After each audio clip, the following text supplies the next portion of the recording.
Guia completo de zonas de treinamento. Para um bom treinamento, é fundamental que o esforço esteja adequado aos objetivos do planejamento e de acordo com a fisiologia particular de cada praticante ou atleta. No ciclismo e mountain bike, temos 3 maneiras básicas de controlar o esforço durante um treino ou prova: a percepção de esforço, a frequência cardíaca e a potência. Cada uma dessas escalas possui características diferentes e, para serem bem empregadas, elas precisam ser adequadamente ajustadas, avaliadas e reavaliadas com o andamento do treinamento. As zonas de treinamento são parte de uma escala que define os níveis de esforço. Esses níveis significam diferentes demandas fisiológicas, com diferentes impactos no nosso organismo. Quanto mais forçamos os pedais, maior o esforço e maior o desgaste, certo? O que ocorre de fato são inúmeras variações metabólicas, ou seja, formas com que o nosso corpo converte os diferentes estoques de energia armazenados em nosso corpo em trabalho, potência e calor. Porém, tudo acontece de forma fluida e contínua, e aos poucos um tipo de combustível se torna mais predominante que outro. Não existe um ponto exato em que queimamos somente gordura, ou somente carboidratos, ou somente lactato. Em resumo, as zonas de treinamento são uma forma de delimitar níveis de algo que não tem limites claros. Felizmente, é possível determinar algumas faixas dentro desse espectro e determinar quais os maiores benefícios e os custos metabólicos em cada um desses níveis de esforço. E é exatamente para isso que utilizamos as tais zonas, tanto em frequência cardíaca quanto em potência. As zonas ideais para cada situação, se precisamos desenvolver resistência, potência, velocidade, ou se simplesmente precisamos recuperar de um esforço. E existe também a quantidade ideal de tempo que precisamos e podemos dedicar a cada zona de esforço. Eu acredito que exercícios através das zonas cardíacas podem sim ajudar em um aumento de performance a curto prazo. O que vocês acham? Coloca aqui nos comentários. Mas agora, continuando nossa discussão, há um conceito básico que precisa ser compreendido antes de partirmos para as zonas: o limiar anaeróbio. Diferentes pesquisadores definiram diferentes nomenclaturas e definições específicas para esse fenômeno da fisiologia. Em resumo, o limiar anaeróbio, LAN, é o nível de esforço a partir do qual ocorre acúmulo de lactato no sangue, pois sua produção torna-se maior do que a capacidade de utilização e remoção. Acredita-se ainda que é um ponto de equilíbrio que representa o máximo esforço sustentável, em que a taxa de produção é exatamente igual à taxa de extração do lactato. Esse conceito é denominado MLSS, sigla em inglês para máximo estado estável de lactato. O LAN é extremamente importante no momento de definir as zonas de treinamento, pois ele determina um fator determinante nas respostas do organismo ao exercício. Há um outro limiar, mais baixo em esforço, que corresponde ao ponto em que a concentração de lactato no sangue sai da concentração basal e começa gradualmente a se acumular, ainda que em uma taxa moderada. Podemos denominar esse como limiar aeróbio. Embora menos famoso que o LAN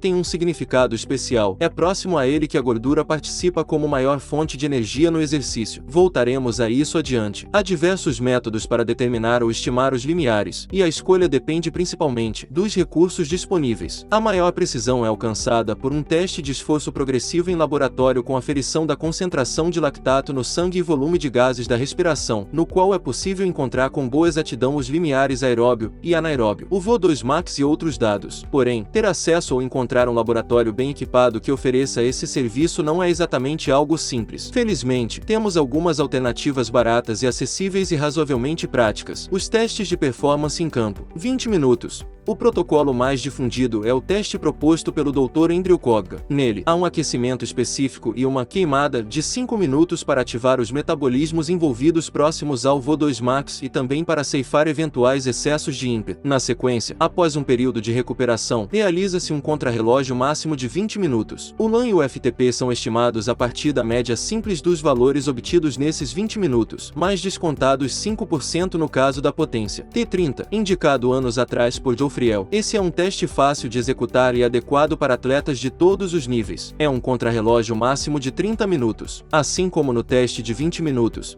o T30 precisa ser executado sozinho, em terreno contínuo, sem interrupções de ritmo, como descidas, semáforos, trânsito, etc. O LAN é estimado como a média da FC dos últimos 20 minutos do teste. Já o FTP é a média simples de potência do teste inteiro. Potência crítica. CP é o único método com validade científica e o mais completo para um panorama amplo da performance do atleta. São realizados 2 ou 3 testes máximos, geralmente 1 ou 2 mais curtos, entre 3 a 8 minutos, e um mais longo, entre 16 e 20 minutos. As médias de potência dos testes são convertidas em trabalho realizado em quilojoules a partir da duração de cada um, e uma calculadora específica é utilizada para determinar a maior potência que o atleta pode sustentar por um período indefinido sem acessar as reservas anaeróbias. A partir desse valor, conhecido como potência crítica, é possível estimar a maior potência possível para 60 minutos, o FTP. Há também outras formas de estimar o limiar a partir da análise dos dados acumulados entre os arquivos de treinamento de um atleta. Provas curtas,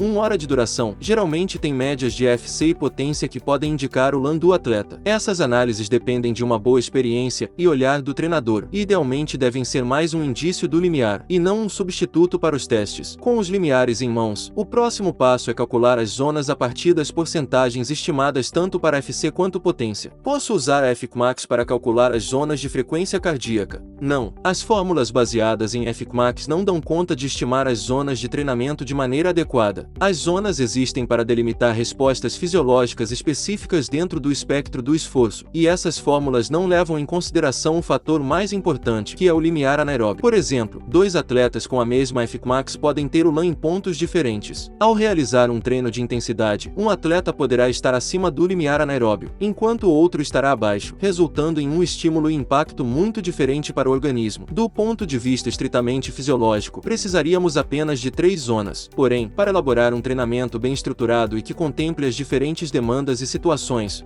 utilizaremos um sistema de 5 zonas baseadas em frequência cardíaca. Paralelamente, temos 7 zonas de potência, que correspondem e complementam as zonas de FC. Zona 1. Recuperação ativa. FC, 55 a 68% do limiar anaeróbio. Potência, abaixo de 55% do FTP. Percepção, muito fácil. Intensidade muito baixa. É possível manter uma conversa sem alteração no fôlego. Tempo por sessão, 30 a 50 minutos. Objetivos: promover a recuperação após intervalados de alta intensidade ou após treinos longos com depressão do glicogênio muscular. Manutenção das adaptações dos sistemas cardiovascular e músculo-esquelético. A zona 1 é conhecida como recuperação ativa, por permitir que o ciclista mantenha-se em atividade em um treino curto e leve sem causar mais fadiga. Também é importante gerar um pouco em Z1 no fim das sessões mais duras para descarregar parte dos resíduos metabólicos e para relaxar a musculatura. É por isso que vemos os ciclistas profissionais pedalando leve no rolo, por alguns minutos, após as etapas das grandes voltas. Quando treinar em Z1, no fim de treinos intensos ou em dias de recuperação ativa. Exemplo de sessão: 50 minutos em Z1 no rolo após 2 dias de treinos intensos. Zona 2. Endurance. Resistência. FC, 68 a 83% do limiar anaeróbio. Potência, 55 a 75% do FTP. Percepção, fácil a moderado. É possível manter uma conversa quase sem interrupções, com pequena alteração no fôlego. Tempo por sessão, 2 a 6 horas. Objetivos: desenvolvimento de adaptações periféricas. Promove o metabolismo de gorduras. Aumento do tamanho e da quantidade das mitocôndrias e da capilarização muscular. A zona 2 é a mais importante do treinamento, pois é aquela na qual o ciclista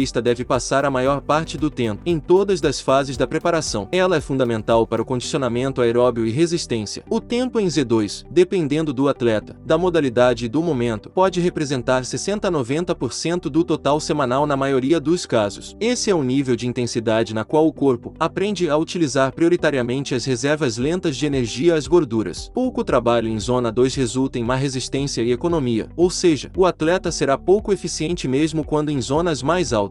Algumas fontes indicam que o limite entre a zona 2 e a zona 3 está no limiar ventilatório 1 ou limiar aeróbio, não confundir com anaeróbio, o que é útil para quem realizar o teste ergospirométrico. Quando treinar em Z2, essa zona deve prevalecer no período de base e estar presente durante toda a temporada, inclusive no aquecimento das sessões mais intensas. É recomendável ter ao menos um longão semanal, entre 3 e 4 horas ou mais, com 75 a 85% do tempo total em zona 2. Exemplo: 3 horas em Z2, com foco em regularidade e constância no esforço. Zona 3, tempo, passada, FC, 84 a 94% do limiar anaeróbio. Potência, 75 a 90% do FTP. Percepção, intensidade moderada, que torna-se razoavelmente difícil após 20 a 40 minutos. Uma conversa precisa ser interrompida após uma ou algumas frases para retomar o fôlego. Tempo por sessão, 20 minutos a 3 horas, contínuo, ou tiros de 20 a 40 minutos. Objetivo: mesmo os benefícios da zona Zona 2, além do trabalho em ritmo sustentado. A Zona 3 mantém muitos dos benefícios da Zona 2, acrescida da capacidade de manter um ritmo sustentado por um período de tempo razoavelmente longo, o que chamamos de manter o passo. Sua grande vantagem é estimular o aumento das reservas de glicogênio, que é a fonte de energia usada mais utilizada após as gorduras em uma escala crescente de esforço.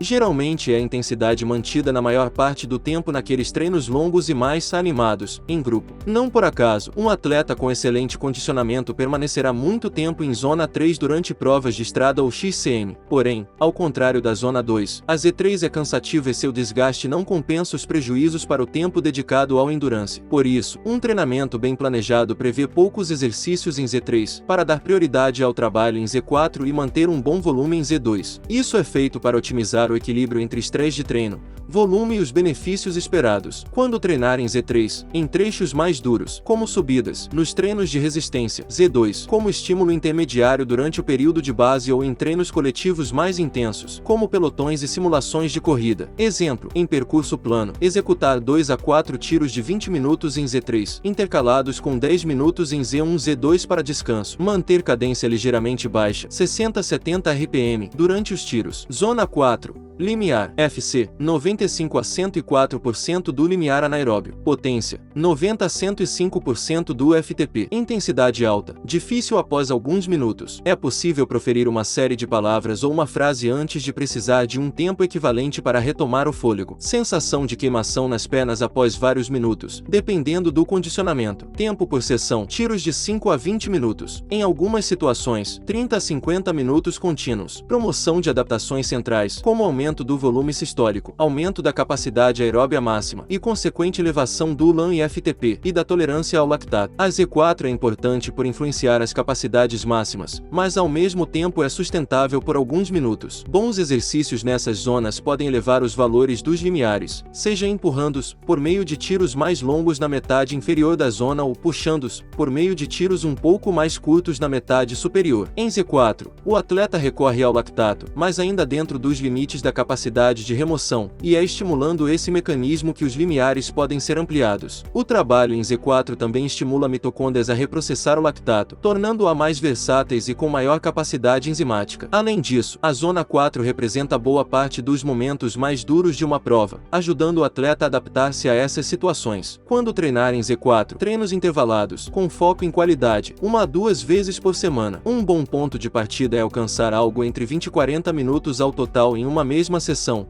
divididos em tiros de 5 a 20 minutos. Exemplo, após aquecer, executar 4 tiros de 10 minutos em Z4, com 5 minutos em Z1 Z2 entre eles. Para induzir adaptações musculares específicas para a prova, segure na parte baixa do guidão ou apoie no clipe durante os tiros. Zona 5, voo 2 CMAX, FC, acima do LAN, 90 a 100% da Fmax, potência, 105 a 120 e 150% do FTP, intensidade muito alta, sustentável por no máximo 3 a 8 minutos. É possível falar algumas palavras ou partes de frases, mas é preciso um tempo maior para recuperar o fôlego. A sensação de queimação nas pernas aparece em alguns segundos ou, no máximo, 1 ou 2 minutos. Tempo por sessão, tiros curtos entre 40 segundos a 3 minutos. Em algumas situações muito específicas, os tiros podem chegar a 5 minutos ou até mais. Desenvolvimento da capacidade anaeróbia e capacidade de remoção do lactato. Melhoria do VO2 máximo e ampliação do LAN e FTP. Essa é a última zona de FC, pois daqui em diante o ritmo cardíaco deixa de ser uma referência para o esforço. Embora o metabolismo tenha bastante contribuição anaeróbia, é nesse momento que alcançamos nossa capacidade máxima de transportar e processar o oxigênio. Ao entrar em zona 5, o ciclista terá poucos minutos para desfrutar dessa intensidade. A maioria consegue sustentá-la por 3 a 8 minutos. Por isso, é importante evitá-la se você precisar manter o ritmo por mais tempo, como no início de subidas longas. Por exemplo, os exercícios em Z5 são muito exigentes e cansativos, chegam a ser dolorosos. Se estiver cansado, é possível que seu coração sequer consiga alcançar essa zona, por mais que o esforço nas pernas e no medidor de potência já esteja lá. Quando treinar a potência do VO2 Max, assim como a Z4, é recomendado realizar 1 a 2 sessões semanais que incluem exercícios em tal intensidade. Os tiros são curtos e a recuperação entre eles não pode permitir grande queda da FC para maximizar os benefícios. Exemplo, após aquecer, executar 6 tiros de 2 minutos em Z5, com 2 minutos em baixa intensidade entre eles. 2. Iniciar os tiros em pé por 10 a 15 segundos.